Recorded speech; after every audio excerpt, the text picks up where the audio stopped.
Hello, everyone. Sat Sangat Astrology here, as I promised in my Leo New Moon video that I published earlier today. I am here to talk about how this Leo New Moon falls on the USA chart and what are the influences of this new moon, which is very complex and has a lot of things to explain. So I advise, if you are interested on having my interpretation on the Leo new moon, please watch my earlier video on this new moon, where I explain all the energies. In this video, I will only explain how it falls on the Sibley chart, which is the chart of the United States. And here it is. I use the chart of July 4th, 1776, at 5:10 p.m. in Philadelphia. And outside, you see the new moon chart. You see the moon and the sun at 2 degrees, and on the Pluto at 2 degrees as well. So you have Mercury in Leo retrograde. We have Uranus at 0 degrees of Gemini. So the new moon happens in the 9th house, and I use whole house system, meaning one sign is one house. I know that many people use different house systems, but you will see how this system illustrates perfectly well what is going on.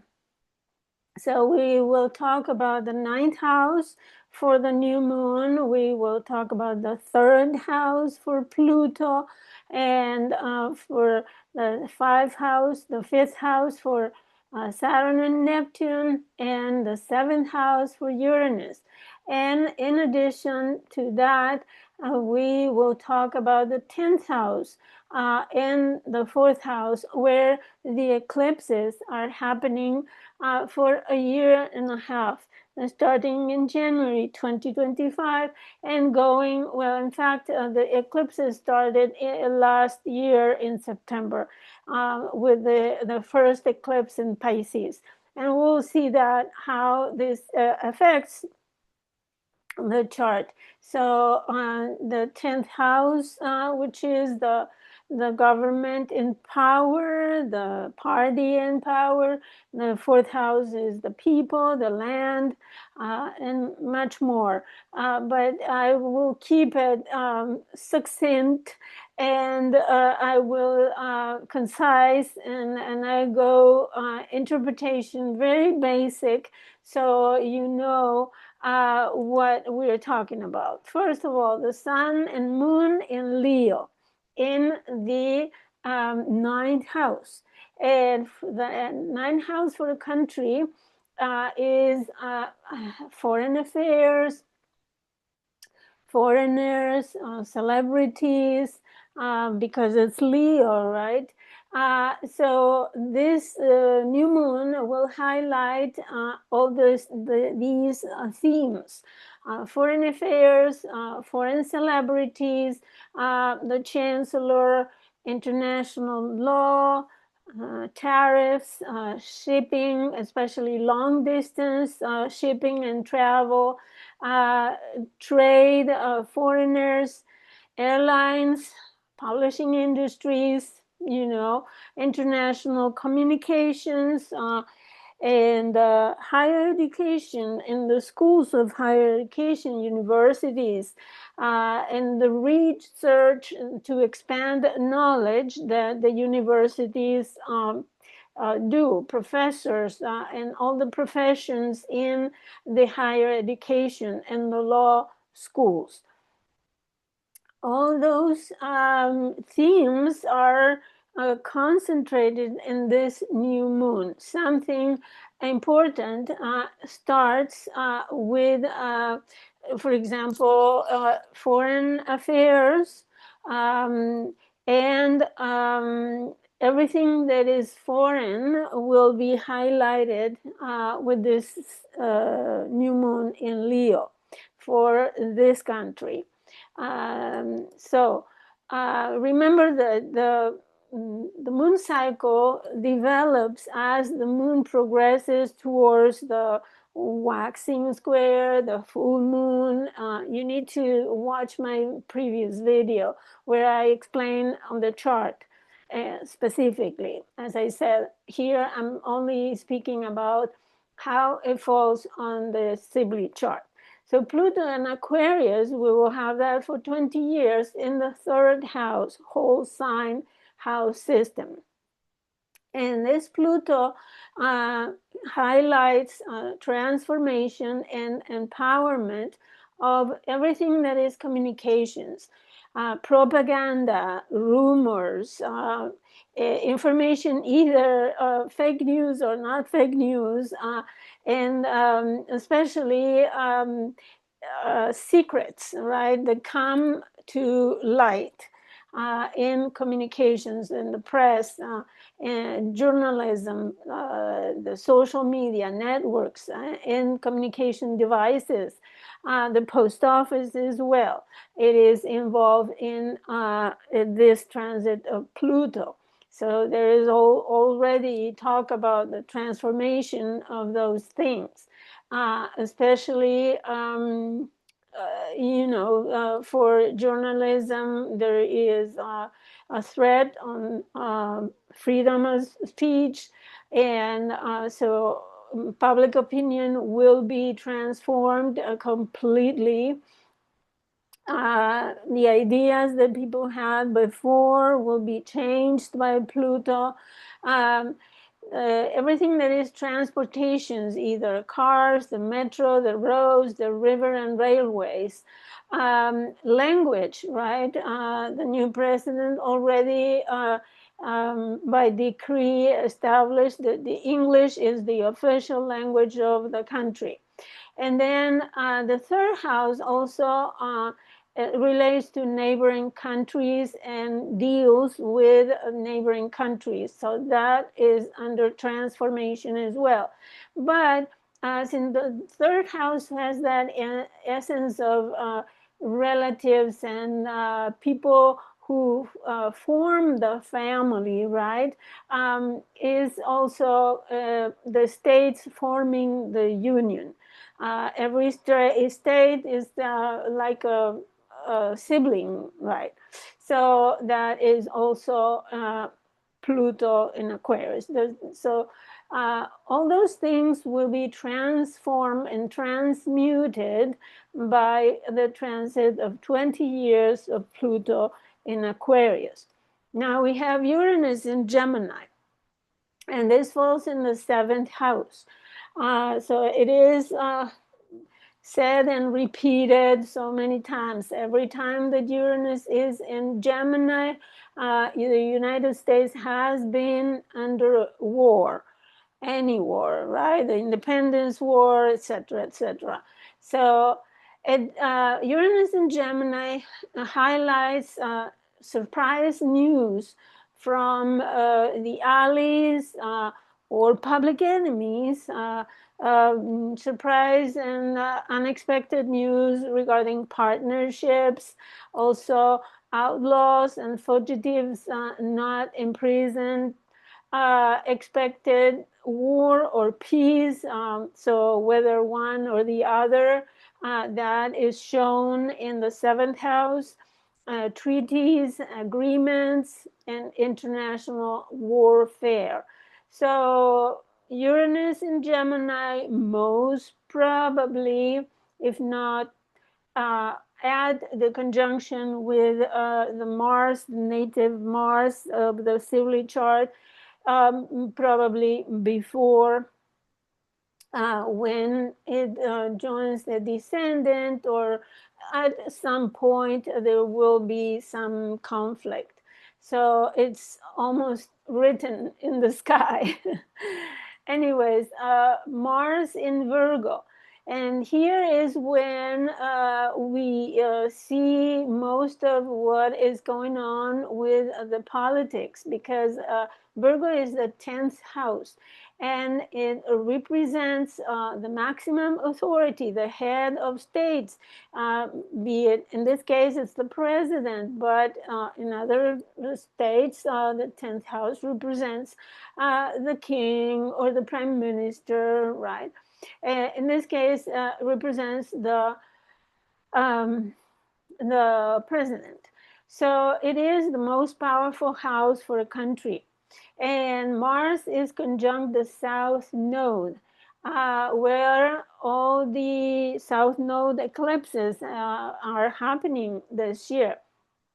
So Mars with the South Node represents weakening of the power of the party and the people in government, weakening of support, for example. And we have already heard in the news that the polls are showing decline of support for many measures that the government is taking.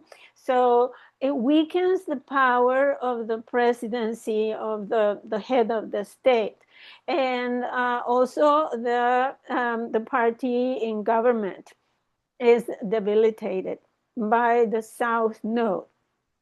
And Mars are the actions of the president. So we are seeing a decline of force, a debilitation of the actions. Every action has been contested and has been protested as well, and it's lacking the support. So the police also, it represents the police or armed forces asserting authority over citizens. So the national reputation and prestige, credit and power, national trade and influence, all those themes are weakening and being debilitated by the South Node. Now, we have Saturn and Neptune in Aries, and this falls in the 5th whole sign house. So there is sorrow, crime, persecution, and elimination of diplomacy, of ambassadors, death and persecution of show business professionals and professions, restrictions and disappearance of the professionals in the show business, in theater, TV shows. So there is a depression of all performance arts,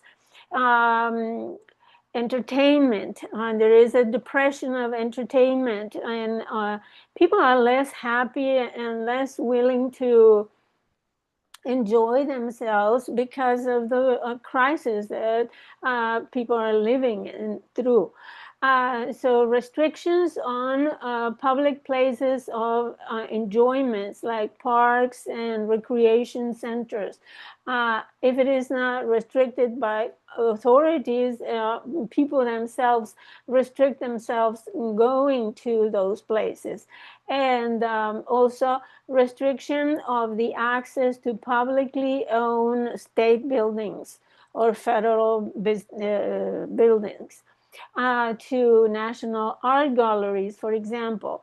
And also there is a disregard for the educational system.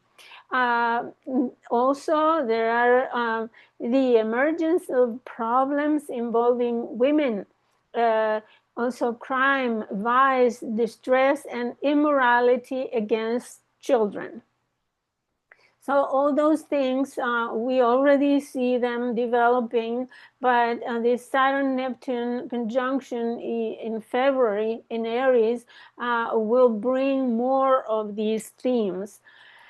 So we have also Venus and Mars that represents exactly the conflict between in relationships, aggression to women and to children, young women especially, and disregard for the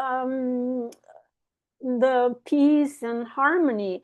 So aggression and disturbance of harmony and peace, and also disturbance of agreements that have been reached, for example. So both Venus and Mars are ruled by Mercury retrograde in Leo. And there is also possibly financial problems because both Venus and Mars are involved with financial issues. Venus is the money, the banks. Mars is the investments and all kinds of financial deals. And Venus also represents the resources, right? But Venus is in Gemini, so we're talking about resources or information or communication regarding the information industry, for example. Okay, so I explained everything in detail in my previous video about strictly the chart. So don't hesitate to go and listen to it because it's full of information and details. Now, I want to remind you that the eclipses are happening in the axis of Pisces Virgo since they started in September, as you see here. September 17 last year, there was a lunar eclipse in Pisces, and it happened in the fourth house of land and people and the opposition party. So with the North Node, there is a surge, there is an empowerment, and there is energy coming into these themes, like the people, empowering the people and the opposition party. So now the eclipse, March 14 this year, was a lunar eclipse in Virgo in the 10th house.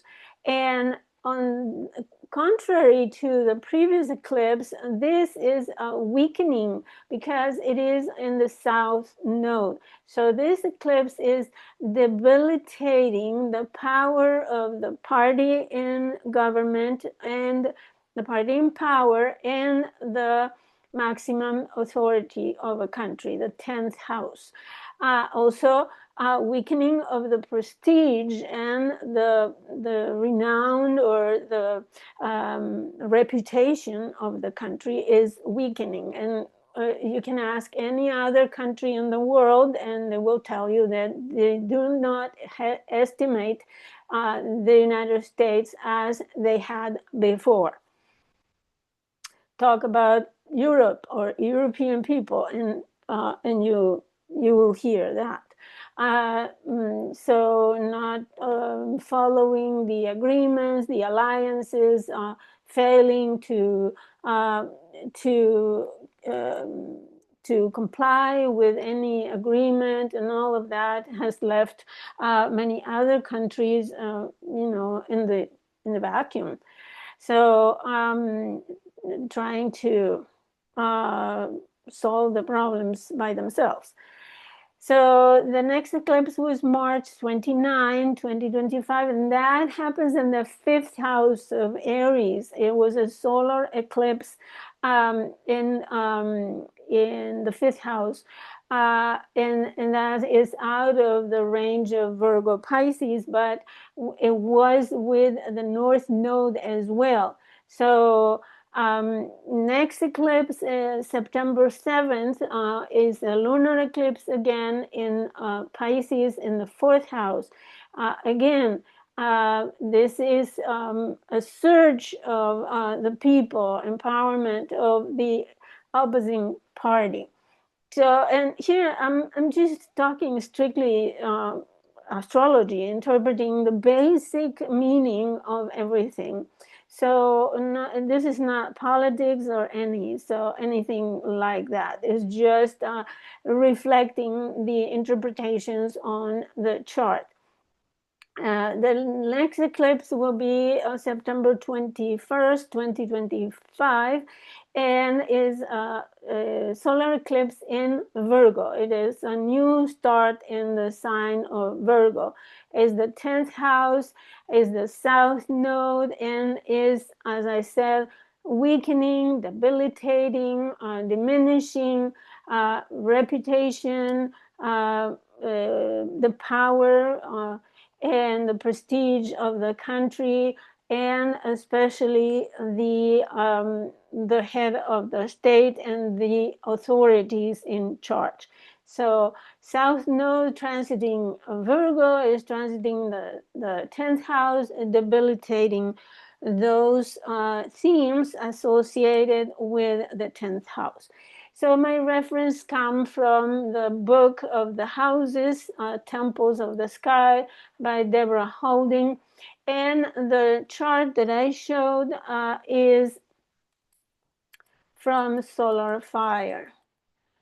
Here it is, the chart. If you like to take a look at what is going on. You see here Mars in conjunction almost perfect with the South Node. It happened July the 20th, so it has already happened. But the transit of Mars in this last decan of Virgo from 20 degrees to 29, 30 degrees is the transit that is most important because it is conjuncting the degrees of several eclipses. In fact, the whole transit of Mars in Virgo has been hitting one by one all the eclipses in the Virgo Pisces axis. So it is already anticipating what is developing until the eclipses come and after the previous eclipses have happened.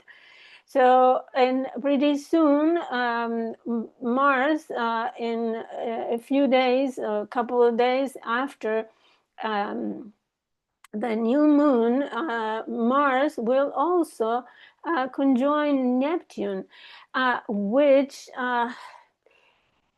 gives very confusing actions, even very debilitating and deceptive actions by the authorities. And in the most extreme is actions that are unclear. There may be secret actions or actions that try to hide something. So, and it's greatly debilitating for the energy to do things. So it is subterfuges and such. So not a good transit for any authority. And okay, so I think that's all I have to say. And I hope this helped you understand more clearly what is going on. So I will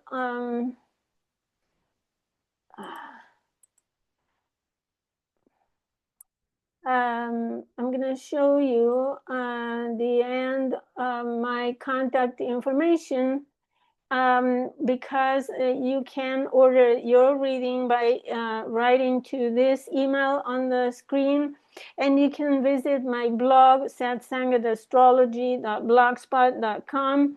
I do tropical Western astrology and I use whole sign house system.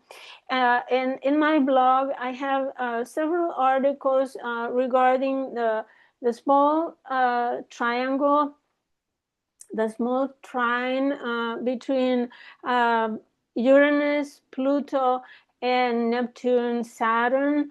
And I also have a interesting article of research, historical research regarding the conjunction of Sun and Mars that is coming up in January. That will be very important for you to know regarding, because it happens in Capricorn. So you need to know about that conjunction because it's going to be related to governmental institutions, and the social environment, the security in society, and such. So I hope this is useful for you, and please comment, like it, subscribe, and all that jazz. And let me know how what is your understanding about this new moon. So I'll see you next time.